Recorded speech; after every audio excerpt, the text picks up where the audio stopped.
Bonjour Morgane Nussbaumer. Bonjour. Merci d'être sur Radio Lac ce matin. Aujourd'hui, vendredi 3 mars, c'est donc la grève internationale pour le climat. Est-ce que ça signifie encore quelque chose de faire grève pour le climat en 2023 ? Bien sûr, ça signifiera quelque chose tant que la crise climatique ne sera pas prise en compte de manière correcte par celles et ceux qui en sont responsables. Alors justement, parmi les responsables, en tout cas ceux que vous visez directement, il y a les banques et leurs investissements fossiles avec cette opération End Fossil Finance. Mais je croyais que nous avions une finance durable et verte à Genève, Morgane Nussbaumer.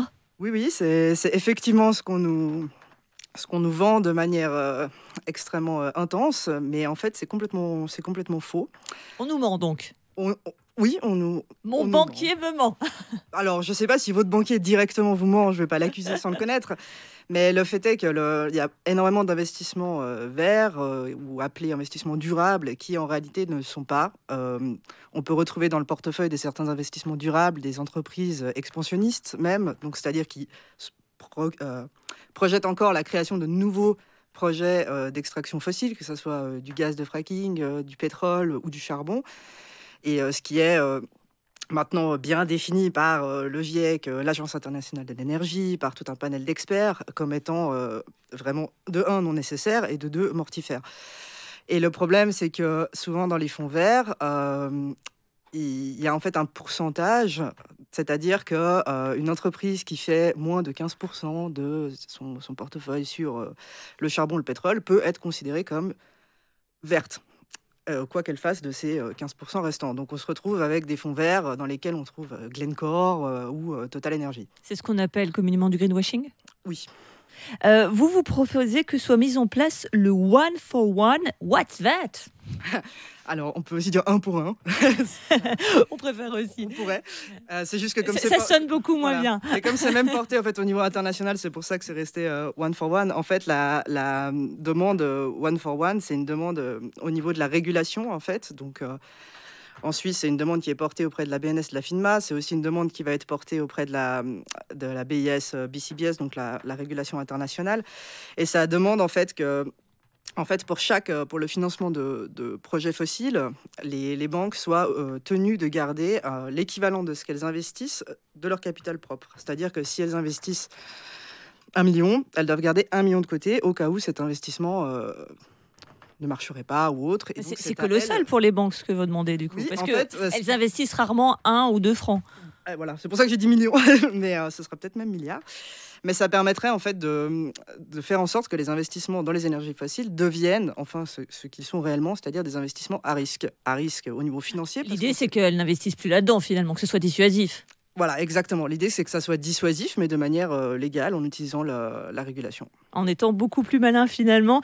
On parlait de grève, donc aujourd'hui, grève pour le climat, mais il y a aussi des actions. Il y a Extinction Rebellion qui peint des pistes cyclables ou qui met des déchets sur l'horloge fleurie. Alors, même si vous faites partie de Break Free, pas d'Extinction Rebellion, vous avez forcément un avis sur la question. Est-ce que c'est vraiment par ce genre d'action que l'on fait avancer la cause du climat, mettre des déchets à l'horloge fleurie ? Alors...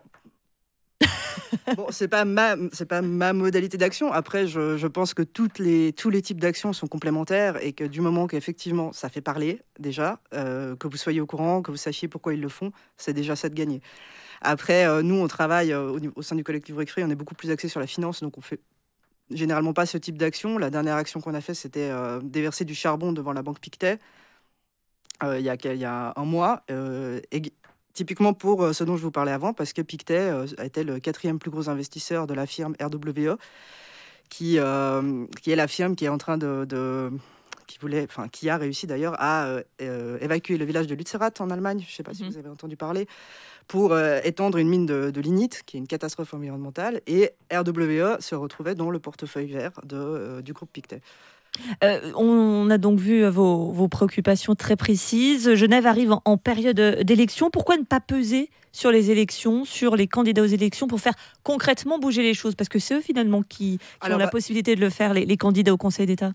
Oui, alors par exemple pour la demande One for One dont on parlait tout à l'heure, au niveau de la porter auprès de la BNS. Ça, c'est quelque chose qui est déjà depuis 2 ans maintenant. Il y a une coalition qui s'est formée avec différents collectifs, dont le nôtre, et qui a maintenant un peu essaimé dans différents cantons, et dont le but est justement de pousser nos cantons respectifs à prendre position lors de l'AG de la BNS, parce que les actionnaires principaux de la BNS sont les cantons. Et il suffirait que 3-4 gros cantons demandent une assemblée générale extraordinaire pour discuter de la question du climat ou autre, pour que la BNS soit tenue de le faire. Gros canton, finance, Genève, bingo. Voilà. Donc ce qu'on fait, vous parlez des parlementaires, là on a la prochaine session du Grand Conseil le 23 au 24 mars, eh bien on a un député ami qui va justement porter une question à ce moment-là pour que Genève prenne enfin position pour ça. Est-ce qu'à terme, par exemple, Break Free pourrait se voir un avenir politique pour faire avancer ces choses-là ? Est-ce que c'est quelque chose qui pourrait être envisagé, puisque on comprend en filigrane que les Verts ne font pas complètement le job ? Non, alors certaines d'entre nous sont en politique. On a beaucoup d'alliés dans la politique. Après, pour moi, c'est quand même 2 axes complémentaires. La politique ne va pas changer les choses toute seule, tout comme les militants ne vont pas changer les choses toutes seules. Mais la collaboration avec les politiques, elle est aussi importante, et elle est déjà d'actualité. Merci beaucoup Morgane Nussbaumer, chargée de projet en santé publique et militante climat au sein de Break Free Finance. Et puis, bonne grève alors. Merci. Merci d'avoir été sur Radio Lac.